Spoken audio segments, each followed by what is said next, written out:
Bienvenidos a su espacio Colibrí Radio de Radio Funglode. Qué bueno estar con ustedes a través de las cámaras y de las radios. Hoy tenemos un programa muy particular porque vamos a hablar de las intoxicaciones y sus efectos en la salud humana. Yo soy César Vargas y me acompañan el señor, el ingeniero agrónomo Modesto Reyes, que ya ustedes conocen, un especialista a todo dar, y el doctor Juan C. Troncoso, quien tengo el gusto de conocerlo en el día de hoy, que es ginecólogo obstetra y fue director del Hospital La Alta Gracia y jefe del Departamento de Atención de Servicios de Diagnóstico Citogenético, de algo muy interesante. Vamos a hablar de la intoxicación no solamente en el ecosistema, sino también en los niños, en las embarazadas y cómo esto también afecta a toda la salud de las personas. Así que vamos a venir en un momentito de la pausa y vamos a seguir de una vez con el programa. Para más contenido como este, síguenos en las redes sociales como @Radio Funglode.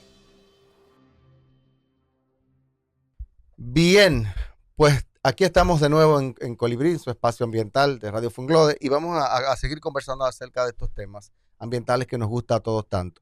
El tema ambiental es un tema transversal, es un tema que tiene que importarle a todas las personas, no importa si usted estudia mercadeo, usted es médico, usted es agrónomo, abogado o cualquier otra profesión. ¿Por qué? Porque el impacto en el ambiente tiene un efecto de rebote en la salud humana, pero también en la riqueza de las naciones. Un ambiente pobre, un ambiente enfermo, un ambiente dañado como consecuencia de actividades humanas que afectan los ecosistemas, los ríos, el suelo, el agua, el aire. Estamos hablando entonces de ambientes que el que entre en contacto con esos lugares, ya sea en un río, en un lago, en una presa, en una finca de producción bananera, en una finca donde se producen hortalizas, está viéndose expuesto a riesgos. Estos riesgos se ven todos los días. No es raro ir a cualquier parte de este país donde existen grandes sembradíos, monocultivos o cultivos distintos, donde se aplican una gran cantidad de fertilizantes, de químicos, de insecticidas, de pesticidas, de zoocidas, de elementos que son considerados venenos para los animales, que las personas que trabajan allí sufran de muchas enfermedades y que los centros de salud de esos lugares se vean colapsados permanentemente por la gran cantidad de afecciones que tienen en la piel, en el cuerpo. Recuerden que no solamente nosotros podemos absorber químicos o sustancias que hay en el ambiente a través de la mucosa, a través de la lengua, a través de la boca, sino que la propia epidermis puede absorber nutrientes. No, sí, doctor. Voy Sí, bien, sí, voy claro, bien, voy sí, bien. claro. Entonces, déjeme dar la entrada primero comentando un caso que hubo muy importante, el más importante de todos los tiempos, de una empresa en la India en el año 1984, a las 12 de la noche, hubo un error humano y un escape de gas que mató a miles de personas. Eso ocurrió en el año 1984. El problema con el isocianato de metilo, que era lo que estaba allí almacenado para producir químicos para vender a todo el mundo, y sepan que los químicos son necesarios en estos momentos para poder mantener a raya los insectos en las producciones agrícolas. Entonces, hubo un escape de gas a las 12 de la noche, mucha gente no pudo escapar del lugar, se vio afectado y todavía al día de hoy no existe tratamiento médico. Ese es el problema con los químicos, que es que no existen tratamientos médicos adecuados. No solamente tenemos el caso de Bhopal, también tenemos el caso de Minamata. Doctor Reyes, ingeniero Reyes, ¿qué es lo que ocurre en el medio ambiente cuando nosotros aplicamos insecticidas o pesticidas de manera inadecuada? Yo creo que todo esto hay que hacer un poquito de historia. El problema de los plaguicidas, algunos dicen pesticidas, pesticides en inglés. Nosotros en español preferimos decir plaguicidas. Esto ocurre con la Revolución Verde. La Revolución Verde es la que trae como consecuencia un incremento naturalmente de la producción, pero ¿a base de qué? A base de un incremento del uso de químicos, entre ellos todos los plaguicidas. Mejoramiento de las variedades para tener alto rendimiento, pero esas variedades mejoradas demandaban altas aplicaciones de plaguicidas. Bajo esa situación, nosotros diríamos que para 1960, empezó en 1940 hasta 1960, la Revolución Verde creó un impacto extraordinario. Pero las consecuencias que trajo esa Revolución Verde, pues naturalmente que hoy día estamos viviendo consecuencias de ella. Eso trajo como consecuencia el uso del DDT, ustedes recuerdan. El DDT se utilizaba no solamente en la agricultura, sino también para el tema de salud pública, para lo que es control de malaria, como decían, control del vector del mosquito. Entonces todo esto naturalmente vino a traer como consecuencia un impacto en la salud humana. Si bien es cierto que se incrementó la producción de alimentos, muy necesario, pero también es cierto que el impacto ambiental fue bastante fuerte. Hoy día nosotros tenemos residuos de plaguicidas en los suelos, residuos de plaguicidas en las aguas, y todas las fuentes que podían haber sido contaminadas se contaminaron. Hoy estamos aquí con el doctor Sí, y también nosotros tenemos conocimiento de la contaminación cruzada que se da cuando las madres consumen vegetales con trazas de plaguicidas. Y todo esto se va acumulando. Los plaguicidas tienen una alta toxicidad, algunos, otros son de baja toxicidad, pero hay un efecto de acumulación. Entonces, cuando se contaminan todas estas fuentes, tanto lo que son vegetales, lo que son fuentes de agua, lo que es el suelo, el aire, pues naturalmente que esto va a tener un impacto en todos los ecosistemas y principalmente en la salud humana, la salud de los animales que también nosotros vemos. Nosotros tenemos una cantidad de plaguicidas, el DDT es de los más tóxicos. Cuando ustedes ven las etiquetas de un plaguicida, generalmente va a tener un color. Si es color rojo, se clasifican dos tipos de los colores rojos. 1A, que corresponde a extremadamente tóxico. 1B, que es altamente tóxico. Y luego sigue el color amarillo, que es moderadamente tóxico. Y luego viene el color azul, que es ligeramente tóxico. El color verde no quiere decir que no sea tóxico. Es menos tóxico que lo demás, pero todos los plaguicidas utilizados hoy día son todos tóxicos. De manera que eso se mide, muchas veces se puede medir lo que se conoce como una DL50 y lo voy a traducir. DL50 es cuando usted tiene una población en estudio, usted usa un insecticida, un plaguicida y mata el 50% de la población que está en estudio. Eso quiere decir que La dosis es letal. la dosis letal 50. Entonces, mientras más baja es la dosis letal 50, más tóxico es el producto. Si usted ve que hay un producto que tiene 5,000 miligramos por kilogramo de peso vivo, entonces es una dosis letal que le dice a usted que no es tan tóxica. Pero si usted dice que es 10 miligramos por kilogramo, es como el perfume, bueno, mientras menos cantidad, entonces nosotros estamos hablando que en este caso es bastante tóxico. Entonces, así se puede clasificar. Entonces, estos productos que se venían utilizando, los clorinados, fueron los primeros, luego aparecieron los fosforados, y para mencionarle el nombre de los clorinados tenemos DDT, dieldrin, aldrin, etc. Pero de los fosforados, entonces hay un famoso conocido que es el paratión. ¿Qué características tienen estos productos? Los fosforados. Bueno, los fosforados son inhibidores de una enzima que se conoce como la enzima acetilcolinesterasa. Y eso inmediatamente produce traumas en la persona, en el animal, y de esta manera también se eliminan los insectos a través de la inhibición de la colinesterasa. Pero el DDT lo que ataca es la bomba sodio-potasio. Interfiere con esa bomba y por esa razón provoca la muerte. Ahora mismo tenemos también los carbamatos, que son unos productos ya menos tóxicos que los fosforados, pero también tienen una dosis letal 50 bastante fuerte también. Y hoy día también tenemos los piretroides. Los piretroides son un derivado de una planta que se conoce como piretro. Y luego se sintetizó a partir del piretro. Y entonces ahí han venido la permetrina, la cipermetrina, que son productos ya menos tóxicos y que tienen una cantidad de residuos mucho menor que los productos que les he mencionado anteriormente. Ingeniero, déjemelo ahí para yo hacerle una pregunta, porque parece ser que no solamente lo que ha hecho el hombre artificialmente puede ser considerado un plaguicida. A mí no me gusta la palabra plaguicida tampoco, igual que a usted, yo lo sé que pues, me lo dijo la otra vez, porque nosotros consideramos que nada es una plaga, eso todo depende, ¿no? Pero déjenme entrar con el doctor Sid en este momento, porque estamos muy contentos porque es la primera vez que lo tenemos aquí y queremos aprovechar también su experiencia. Yo creo que es el momento adecuado para preguntarle, doctor, ¿cuándo hablamos nosotros de toxicidad y cuándo nosotros podemos encontrar elementos o indicadores de que alguien ha sido contaminado con estos elementos? Sobre todo, qué efecto tienen en las mujeres embarazadas y en los niños. Sí, muchas gracias por la invitación. Esperemos que no sea la última.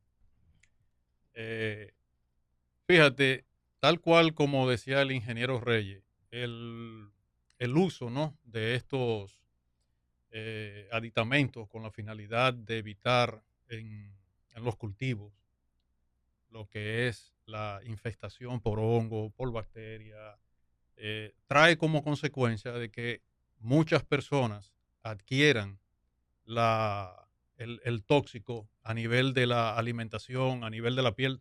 En la introducción tú hablabas de la piel. La piel es un absorbente que inmediatamente en el rocío que está aconteciendo, cuando ellos lo van dispersando, el aire lo va transmitiendo y la piel, en este caso, lo absorbe. La sintomatología que estas personas van a presentar pueden ir desde la sintomatología leve, dependiendo lógicamente del tipo de químico al cual se haya expuesto. En este caso, tal cual como decía el ingeniero, los piretroides son los que menos efecto dan y cuyos efectos son reversibles. Hay otros cuyos efectos son irreversibles, que ya lo vamos a tocar más adelante, pero podemos clasificar esta sintomatología de nosotros reconocer, por ejemplo, en una escuela, en reconocer en una paciente embarazada, reconocer en alguien de la población que está afectado, es el hecho de, primeramente, los malestares gastrointestinales que puede tener, que son las náuseas, los vómitos, la cialorrea, que es el saliveo.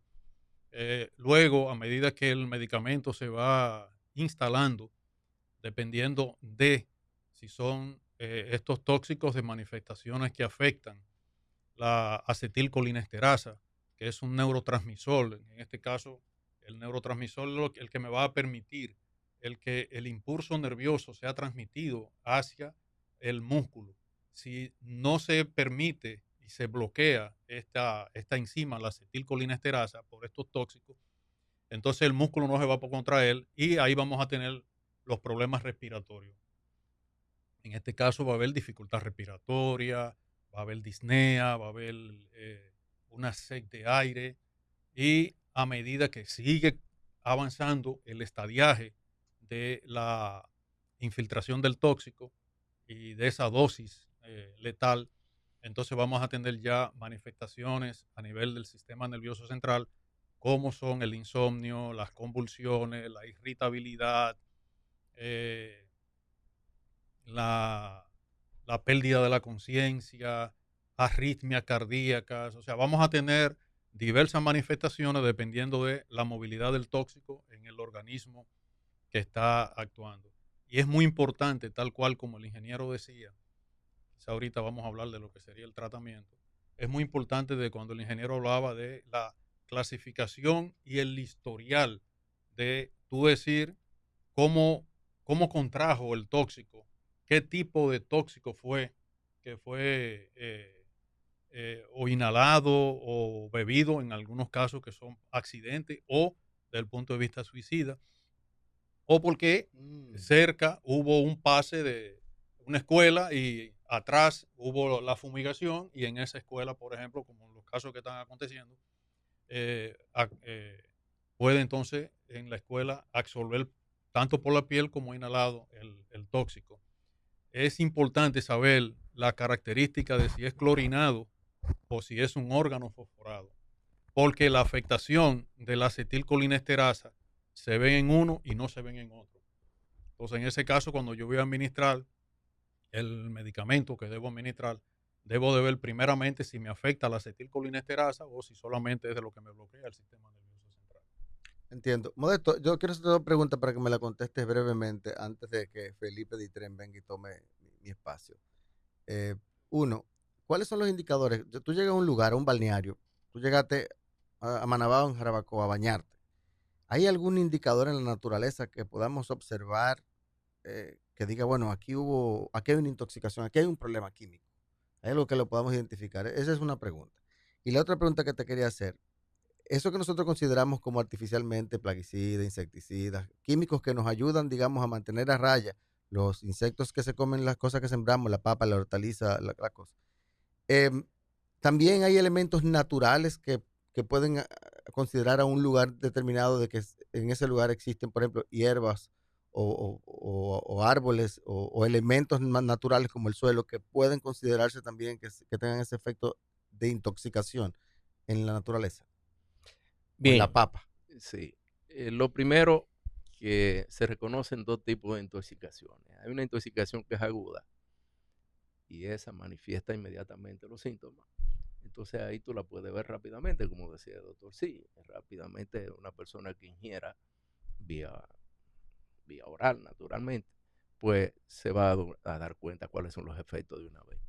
Pero hay una que es muy peligrosa, que es la intoxicación crónica. La intoxicación crónica ocurre lentamente. Ujú. Son pequeñas dosis que Imperceptible va muchas veces. absorbiendo la persona y que se va acumulando en el tiempo. Uno bebiendo Y agua. luego esto puede terminar en varias manifestaciones de tipo neurológico, como son los términos médicos más bien, y ahí está asociado, por ejemplo, el Parkinson, ahí está asociado también cirrosis hepática, ahí está asociado el cáncer.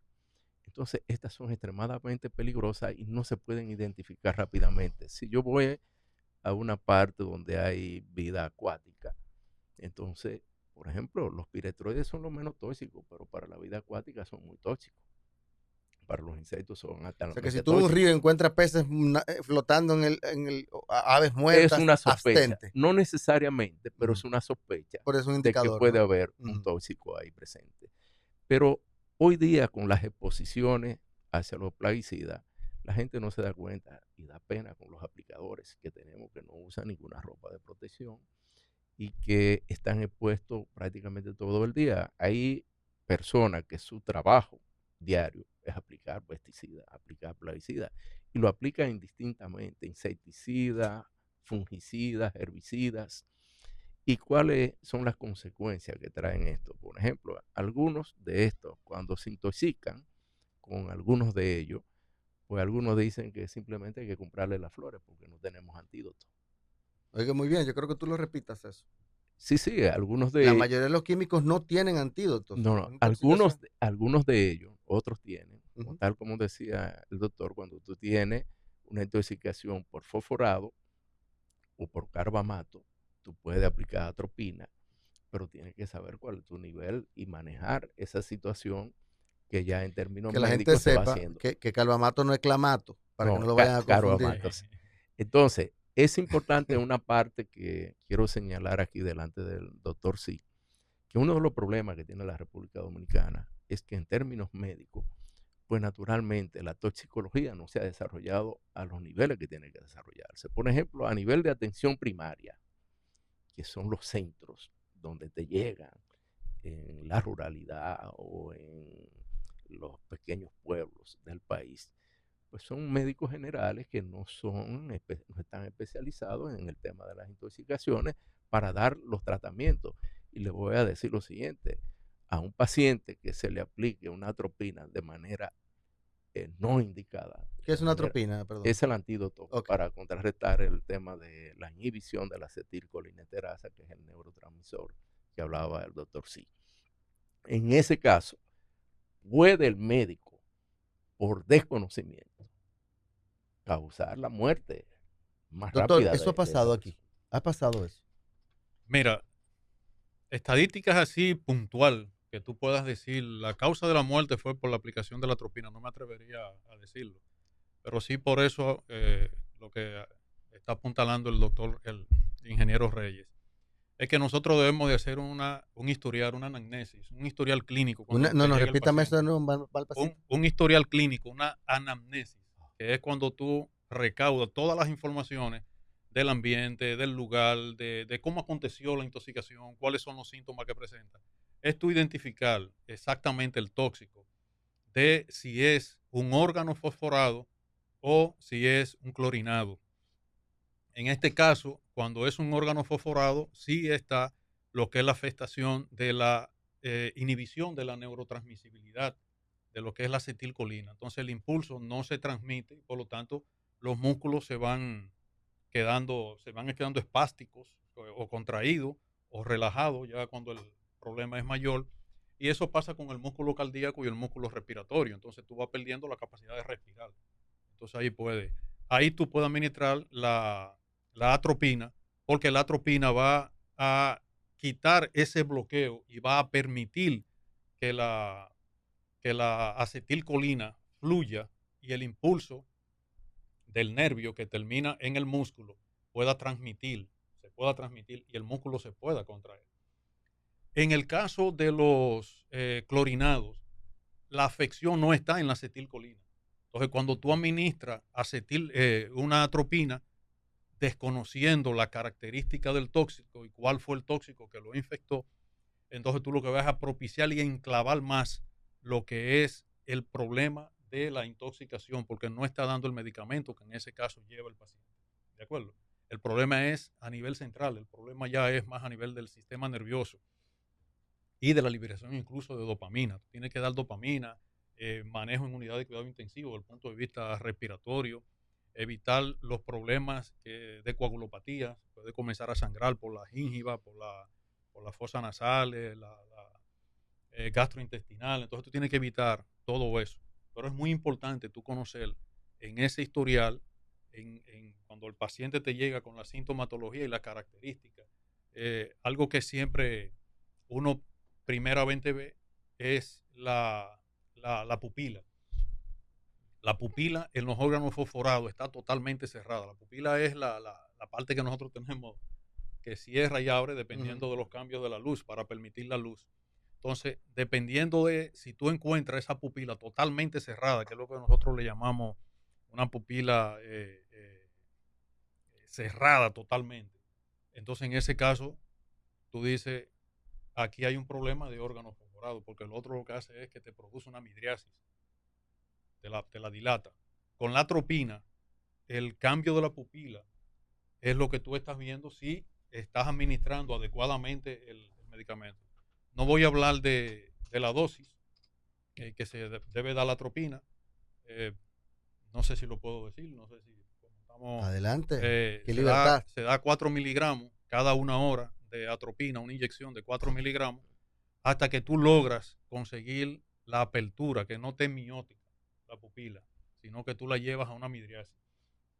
En ese caso, cuando ya la pupila está bien abierta, es cuando ya tú estás bloqueando el tóxico y ya la acetilcolina está comenzando a lo que es la neurotransmisibilidad. Y después tú pones una dosis de 1 miligramo de atropina cada una hora para lograr llevar el efecto de atropinización. Muy bien, ya hemos hablado de aspectos, digamos que científicos, académicos. Vamos ahora a entrar en una segunda fase con Felipe Ditren para hablar de temas sociales y políticos. Nos vamos a ir para lo profundo ahora con el ingeniero y el doctor. Pero antes de irme, le quiero preguntar dos cosas y que me la digan cada uno en menos de 10 segundos. Uno, ¿a dónde llama uno si alguien se enferma en la casa y se intoxicó con Baygon, con cualquier otro producto? Uno. Y dos, ¿es correcto que a la gente inmediatamente se intoxica le den un vaso de leche? Mira. Pero breve, doctor, porque ya bueno, sí. Lamentablemente nosotros no tenemos un instituto dominicano de toxicología. Eso creo que nosotros debemos tenerlo con la finalidad. Persona se intoxicó, inmediatamente tú llamas, donde están los protocolos, donde están las guías de manejo, donde tú lo puedes llevar, identifican el tipo de tóxico para tú entonces poder resolver y orientar a la persona en el cual cae el problema. El hecho de la administración también se puede dar la leche, se puede dar carbón activado, se puede dar cualquier medicamento que te provoque el vómito con la finalidad de lo que tú hayas ingerido lo puedas expulsar. O sea que sí está bien. O sea, de provocar el vómito es lo importante. Exactamente. ¿Ingeniero? No, realmente, tal como decía el doctor, sí, a nosotros nos hace falta centros de toxicología en el país. La agricultura no tiene nada. Sí, el Departamento de Sanidad Vegetal puede orientar y generalmente trabaja un médico en toxicología que está en el Departamento de Sanidad Vegetal para orientar, pero es salud pública quien le corresponde. Entonces el departamento que tiene que ver con intoxicación en salud pública, hay un teléfono que ahí se puede llamar y pueden orientar, pero naturalmente que las orientaciones son, yo diría, diversas y no profundizan, porque no es lo mismo estar de cerca con el paciente, saber con qué se intoxicó para tú dar una recomendación telefónica. Generalmente es una orientación más que se puede dar por ahí. Muy bien, pues muchísimas gracias. Vamos al segundo bloque, vamos a aguas profundas ahora interesantes y polémicas. Si se enferma, llame al 911 mientras tanto. Seguimos, venimos en breve. Si te gusta este contenido, no olvides suscribirte, activa la campanita, comenta y da like. Continuamos desarrollando el tema, las afectaciones que hemos tenido últimamente con plaguicidas. Estábamos hablando en esta primera etapa de la parte científica, como yo digo, pero ahora vamos a los problemas locales. Doctor, sí, hemos visto que otra vez en el día de hoy salió en el listín de nuevas intoxicaciones de nuevo con plaguicidas. Hemos visto esto de una manera recurrente y según lo que hemos visto y lo que usted estaba hablando con César hace un momento y las informaciones que dio también el ingeniero Modesto, nosotros vemos que cuando ya llegan a este nivel de intoxicaciones es porque el nivel de que hay en el ambiente o el nivel que hay es bastante elevado. ¿Qué usted tiene que decir a eso? Sí, lógicamente, tal cual lo hemos ya desarrollado en la primera parte, la exposición a estos tóxicos es una exposición, como dijo el ingeniero, una intoxicación aguda, una intoxicación crónica. Por ejemplo, yo trabajé en mi pasantía en San José de Ocoa, donde vi muchas intoxicaciones, pero también yo notaba muchas afecciones tiroideas. Muchos pacientes tenían problemas del tiroides y muchos también eran diabéticos. Entonces, este tipo de tóxico, al final, esa exposición crónica te va dañando lo que son los órganos, te va dañando y exponiéndote a hipertensión, a diabetes, a cáncer, a problemas hepáticos. O sea, es muy alta lo que es la incidencia de enfermedades que llegan a la cronicidad con estos casos, no solamente las agudas es la primera exposición, quizás el primer contacto a que esta persona pudo haber tenido con el tóxico. Pero si nosotros nos ponemos a observar, en el 2024, por ejemplo, nosotros tenemos una incidencia de toxicidad que ronda prácticamente el 40%. ¿Cómo? Sí, ¿Tan alto? sí, casi el 40%. En este caso, América Latina ocupa uno de los principales lugares de infectaciones por tóxicos, un 75%. Y fíjate cómo nosotros, una isla pequeña, en lo que son las estadísticas de toxicología, de los boletines que emite la División de Epidemiología de ellos mismos, nosotros vemos la alta incidencia. Cuando nosotros estamos hablando de un 40%, señores, esto no es considerable. Entonces hemos visto cómo no sé si el ingeniero podría ampliar más esa parte de la ciclicidad de los productos. En este caso, la necesidad de aplicar los pesticidas, los fungicidas, los plaguicidas, dependiendo de la característica.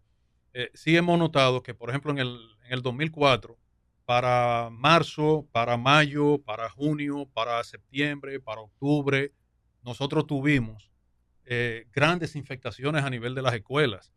Entonces, es una lástima cómo las autoridades de salud, las autoridades de agricultura, de medio ambiente, incluyendo incluso el mismo Instituto Dominicano de Aviación Civil, porque muchos de ellos emplean avionetas para aplicar los tóxicos.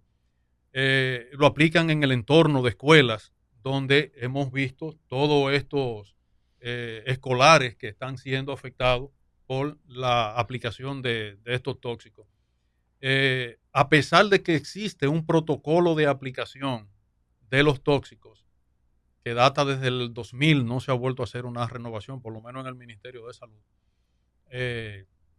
Nosotros vemos que realmente no se aplica, o sea, están al libre albedrío, cada quien aplica y hace como quiera, no hay un reglamento que realmente tú lo puedas aplicar. Y yo abogo también no solamente hacer este tipo de medicina, hacer una medicina preventiva. Si yo cumplo mis normas y protocolos, yo estoy haciendo medicina preventiva. Yo estoy previendo que esas infecciones ocurran, porque lo estoy aplicando de la forma correcta, como debe ser. Entonces debería de existir también ese protocolo de aplicación del tóxico donde todos queden involucrados. Eso generó en enero de este año una reunión con el Ministerio de Salud, el Ministerio de Medio Ambiente, el Ministerio de Agricultura, el Ministerio de Trabajo, el IDAT, en el cual se tocó el tema de, pero más bien por el boom que estaba sucediendo de todas las escuelas. Eso, se reunieron. que eso iba a decir. Es decir, eso debería ser una mesa de diálogo realmente que exista para que no se considere ese tipo de cosas. No cuando están ocurriendo estos temas, porque hablamos el 2024 fue un desastre. Exacto. En el 2023 también hubieron casos, muchísimos casos, y según lo que usted está diciendo, desde que usted hizo su pasantía, habían intoxicaciones que no están a lo mejor contabilizadas como intoxicaciones con plaguicidas y que están ahí. Lo peor de todo esto es que se están haciendo las intoxicaciones en lugares en escuelas. Veo aquí una cantidad de escuelas en La Vega, en San Francisco, en Sánchez Ramírez, en la zona realmente arrocera. Entonces, si esa es, yo me hago una pregunta, un cuestionamiento. Si esa es la intoxicación que nos llega a nosotros, porque llega a unos niveles agudos, correcto, ¿qué pasará con esa acumulación que ustedes estaban hablando inicialmente, que esa que se va acumulando en la piel, que se va acumulando en la misma tierra y los efectos que tiene realmente al ecosistema y a la salud de la gente? Dígame eso, doctor. Ahorita vengo con el ingeniero. Mira, a medida que un tóxico se va acumulando, porque hay muchas de estas que son sintomatologías triviales, malestar, apliqué el tóxico o lo aplicaron y yo estoy más para adelante, estaba en la escuela, no me di cuenta, pero allá en el recreo comencé con un mareo, pero me tomé algo, me dio náusea, vómito, por suerte vomité. Hay muchas personas que cuando se sienten mal del estómago se provocan ellos mismos el vómito, hacen bien porque cualquier efecto ya, o si fue ingerido, ya lo comienzan a eliminar.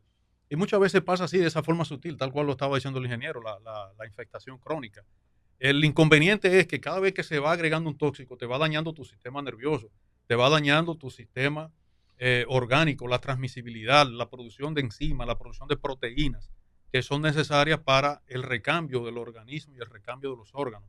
Y por lo tanto, muchas de esas enzimas a veces no se producen o crean procesos inflamatorios a nivel de los tejidos, y ese proceso inflamatorio crónico que se va acumulando al final va a dar la producción de células anormales, que son las células cancerígenas, pero también te puede dañar las células normales que va a funcionar mal, y de ahí vienen las hepatitis, vienen las pancreatitis, vienen los problemas tiroideos, vienen los problemas del páncreas, que si el páncreas se afecta por una toxicidad crónica de mal funcionamiento de este órgano, que es el que controla la insulina, y para luego controlar lo que es la glicemia en sangre, el paciente te va a desarrollar una diabetes. Entonces de ahí tú vas a venir con una diabetes. Entonces, todo este tipo de acúmulo de tóxicos durante el tiempo te va a afectar el organismo, pero no vemos que nadie lo controle, no vemos que nadie como que toque y esté insistiendo en cómo, cuándo y dónde y en qué momento se va a aplicar. Hay algo, por ejemplo, usted acaba de decir, una idea, y vamos a cambiar después con el ingeniero Modesto Reyes. Pudiera evaluarse, porque Salud Pública tiene una dirección de salud ambiental, que pudiera evaluar, por ejemplo, los casos de diabetes en esas zonas que hemos visto que han sido afectadas. Porque cuando ya llegan a esas intoxicaciones, también puede ser que haya un cúmulo diferente y a lo mejor la incidencia de la diabetes en esa zona es una incidencia bastante alta. Ahora, ingeniero Modesto Reyes, a mí me preocupa mucho qué tipo de plaguicida estamos utilizando. Usted como doctor en agronomía nos puede hacer como decano de la facultad, puede tener mucha información al respecto de qué tipo de plaguicida estamos utilizando, porque hay plaguicidas que son mucho más amigables, pero según veo a veces en la lista que podríamos decir, veo que los plaguicidas que utilizamos aquí tienen un impacto moderado en vez de leve, como pudiera ser? ¿Qué podemos hacer? Felipe, ese es un tema de extraordinaria importancia para nosotros. Pero yo, si tú me lo permites, yo quería ir al origen de estas intoxicaciones. Claro. Principalmente en las escuelas. ¿Quién llegó a la zona más tarde, el cultivo o la escuela? Realmente la escuela es la que llega donde está el cultivo. Aquí hay una ley que se acaba de aprobar en el 2022, la ley de ordenamiento territorial. Y se supone que en una finca arrocera, 2000 tareas, tú no le puedes colocar una escuela en el centro, porque va a interrumpir todas las actividades que se realizan en esa finca, como son las aplicaciones aéreas. Usted está diciendo, no, espérese, usted está diciendo algo que hay que martillarlo. Usted está diciendo que las intoxicaciones han llegado o se han incrementado por colocar escuelas en lugares donde no se debe. Porque no hay ordenamiento territorial.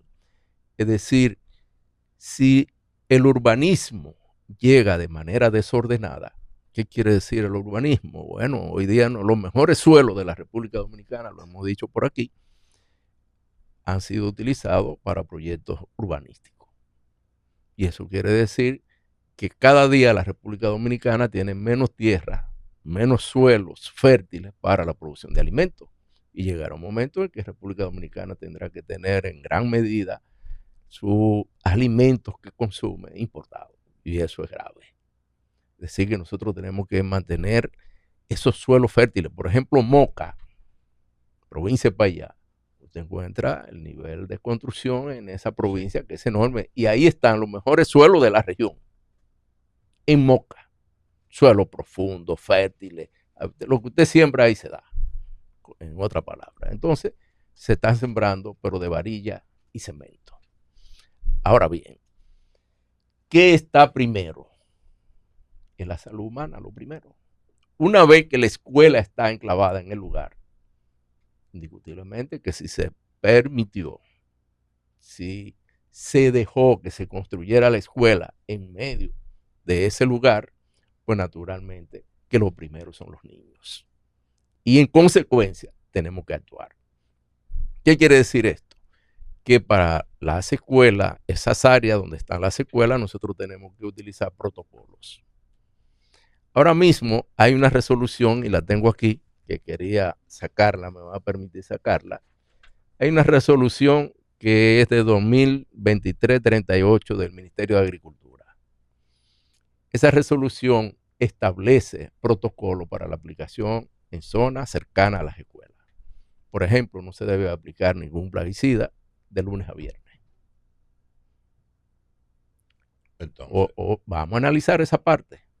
Pero los días feriados se puede aplicar solo si el siguiente día es feriado, según la resolución. Pero de igual manera se plantea que debe hacerse de 6 a 10 de la mañana. Eso tiene una razón lógica, y es que las altas temperaturas volatilizan demasiado por evaporación las pequeñas gotitas del producto que se está aplicando, pero también la velocidad de los vientos se incrementa a medida que sube el día. A partir de las 10 de la mañana, la velocidad de los vientos son mayores. Una velocidad de viento por debajo de 5 metros por segundo permite que se haga una aplicación de manera normal, porque el problema es la deriva. La deriva quiere decir cómo pasa una avioneta y usted ve se ve como una especie de nube, que es lo que cae en la escuela. Esa es la deriva. La avioneta no pasa encima de la escuela necesariamente, pero solamente pasar cerca ya permite. En algunos países se tiene que mínimo 2 kilómetros es lo más cercano que puede pasar una avioneta. En algunos países tienen hasta 5 kilómetros. En República Dominicana no tenemos todavía esa normativa que nos permita a nosotros decir qué hacer en esas escuelas. Ahora bien, el protocolo manda, y tú me decías, bueno, ¿qué productos utilizar? Bueno, en las zonas arroceras se utiliza un producto que es un fosforado, que se conoce como caramba, olvidé el nombre, pirifos, clorpirifos.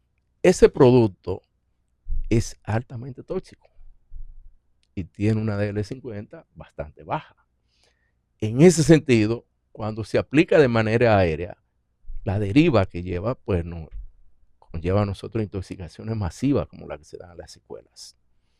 Y esto tiene que ver naturalmente con que se ha aplicado un producto que es altamente tóxico, pudiendo aplicarse a otro tipo de productos que son menos tóxicos. Por ejemplo, el tema de los piretroides son menos tóxicos. Ahora, depende de cuál es la plaga. Sí, pero déjame hacerte una observación sobre ese producto, el clorpirifos, que es moderadamente tóxico. Sí. Veo también que se está prohibiendo en varios países debido a su riesgo de la salud. Así es. Pero nosotros lo seguimos utilizando en el país. Así es. Entonces, ¿qué tiene que hacerse en lugares? Primero, que si es el cultivo del arroz, tú sabes que impide la aplicación, el paso de un tractor ya cuando el cultivo está establecido, porque hay una lámina de agua y eso impide que se camine de manera adecuada en el cultivo y se puedan hacer las aplicaciones. Lo más fácil es hacer una aplicación aérea. No quiere decir que no se pueda hacer una aplicación terrestre. Hoy día están los drones, pero siguen teniendo el mismo problema, porque hay menos deriva, pero permite también que esa pequeña deriva llegue a la secuela. Entonces, lo que se tiene que hacer en este caso es hacer una planificación. Ya probablemente en muchos lugares no será el cultivo del arroz, y es lamentable todo esto, porque del arroz dependen alrededor de 350,000 familias. Lo que produce el arroz es cerca de 45,000 millones de pesos al año. Entonces, todo ese bajo yuna, la economía principal de ello es el cultivo del arroz. Entonces, atentar contra el cultivo del arroz es un problema. Naturalmente, nosotros tenemos que decir, bueno, hay que buscar otra alternativa. Cerca de las escuelas hay que establecer otro cultivo que no sea arroz, posiblemente, y hay que llevar estudios de rentabilidad para estos fines. Y preservar aquellas zonas que son arroceras y por ordenamiento territorial continuar dedicándola al cultivo del arroz. Pero colocar los 2 kilómetros mínimos que las aplicaciones aéreas deben respetar para que no lleguen a las escuelas. Ese es un gran punto. No es, fíjate lo siguiente, pasa igual con la planta de gas, pasa igual con las bombas de gasolina, se colocan lejos, pero se va el urbanismo acercando hasta que la planta de gas está rodeada por el urbanismo. Ahora bien, tenemos que regular, porque usted sabe cómo se dan los permisos aquí también. Ya en parte urbanizada también se establecen estas bombas, y asimismo se establecen las aplicaciones de plaguicidas. De manera que es un problema complejo y es político también, usted lo decía, los permisos se dan de manera política y todo este entramado es complejo, muy complejo. Pero lo que sí nosotros tenemos que poner, y frente al doctor sí que está aquí, es que la salud humana debe estar por encima de cualquier otro factor. Pero también decir que nosotros tenemos que evitar la contaminación de los niños, de los cultivos también, porque los vamos a consumir. Y ahí vamos nosotros a tener residuos de plaguicida que lo podemos ingerir por la vía de la alimentación. Entonces tenemos que tener mucho cuidado con toda esta parte. República Dominicana carece de monitoreo de los alimentos que consumimos. Si usted va al supermercado, usted no puede darse cuenta cuál tiene plaguicida y cuál no. Ese es un tema para otro programa. No obstante a eso, queremos dejar establecido que nosotros jamás nos opondremos al cultivo del arroz, pero sí decimos que nosotros y el Estado Dominicano, el gobierno dominicano debe establecer una sustitución acelerada de esos plaguicidas. Porque en el país estamos todos los plaguicidas que están utilizando en el país tienen consecuencias moderadas, pero hay muchos que son bajas. Así es. Y de bajo impacto en la salud humana. ¿Por qué no cambiamos? Entonces, nosotros debemos de enforzarnos, crear fuerza de trabajo, esas reuniones que están del Ministerio de Medio Ambiente, el Ministerio de Agricultura, el Ministerio de Salud, el Ministerio de Agricultura, trabajar juntos. Medio ambiente. Medio ambiente. Y también esas resoluciones que salen de la aplicación, porque hay un reglamento de plaguicida donde dice que no se puede fumigar a tales horas. Que a propósito es muy vieja. Aunque la ley de sanidad vegetal nuestra, la 311, es de 1968. Y el reglamento de esa ley es el 328. Es de 1998. Más sin embargo, cuando se fumigaban las cañas, me decía Ernesto, que él trabajó en el CEA, en el horario era de 7 de la mañana a 9 de la mañana, por eso mismo de lo que te decía de los vientos y todo eso. ¿Por qué aquí eso se está violando? ¿Y por qué son las mismas empresas que vuelven y violan la misma cosa? Son las mismas que tienen la misma incidencia, que violan los reglamentos. Entonces hay que ser mucho más fuerte, mucho más enérgico. Muchísimas gracias. Felipe, una partecita nada más. Sí. Que a pesar de que existen todos esos productos que son de banda verde, como se conoce, menos tóxicos, pero también hay tráfico de plaguicidas en el país. Todavía en el país entra de manera ilegal paratión, productos clorinados, que son utilizados a espaldas de las autoridades. Y ese es un tema que hay que resolverlo. Y es un tema político también, porque ¿por qué se permite eso? Tenemos que trabajar. Hay que verlo y ahí entra la parte de aduana verde y el seguimiento a todo eso. No queda más tiempo. De verdad, le agradezco al doctor Sí, le agradezco al ingeniero Modesto Reyes que hayan estado con nosotros. Y les recordamos a todos ustedes que estamos aquí cada jueves en Colibrí Radio a las 3 de la tarde. Su programa, bye bye. Y no olviden nunca darle like. Buenas tardes.